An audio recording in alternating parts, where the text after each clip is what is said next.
गाडी आली होती जनरलसाठी. गाडी केल्या, गीतेंची गाडी आहे आणि जरासं खाली जाऊया आपण, दाखवतो तुम्हाला रीतसर काय काय काम झाले. पाठीमागचे 2 शॉक ऑब्सर, स्टॅबिलायझर लिंका, बुशेस हे सगळं चेंज झाले. पाठीमागचं डिझेल टँक थोडंसं बरोबर फिटिंग होती, ते थोडंसं केलं आहे. खाली थोडासा डेंट होता तर तो काढला आहे. ही सायलेन्सरचे बुशेस घातलेले आहेत.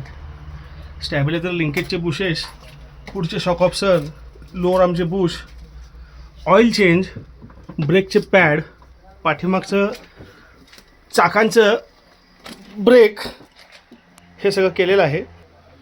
ऑइल चेंज, गिअरबॉक्सचं ऑइल, 4 चाकांचं चेकअप, परत सगळे दरवाजांचे लॅच काढून असे ग्रीसिंग केलेले आहेत.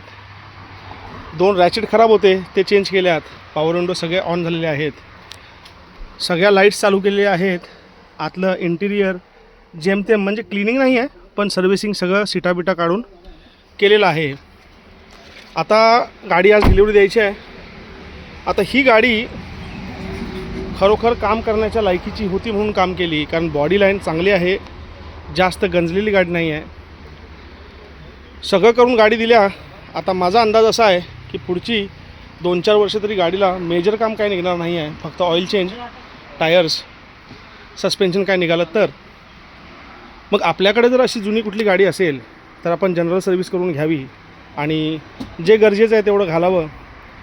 वार्षिक 3,000 रुपये पण आपण जर धरलं तरी पण 10 वर्षात 30,000 रुपये खर्च येतोच. 30,000 आपण खर्च केला गाडीवरती तर ती गाडी पुढं रिपासिंग जर असेल तर तुम्हाला फायदा देऊ शकते. कारण नवीन गाडी घेऊन 8-10 लाखाचं व्याज आणि या सगळ्या बाबींचा विचार केला तर गाडी परवडत नाही, कारण प्रत्येक दिवशी गाडीची किंमत कमी होत असते. फक्त मला ही रनर मिळाली नाहीत, कारण प्रोडक्शन बंद झाले. आता कोणाला मिळतीलही, कारण माझ्या कॉन्टॅक्ट्समध्ये ते मिळाले नाहीत म्हणून जुने वापरलेत.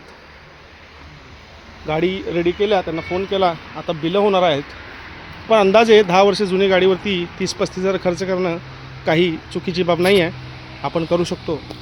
चला, गाडी आता देणार आहे त्यांना आणि इकोस्पोर्टचं इंजिन जोडणार आहे. याच्या पुढच्या व्हिडिओजमध्ये नक्की पहा.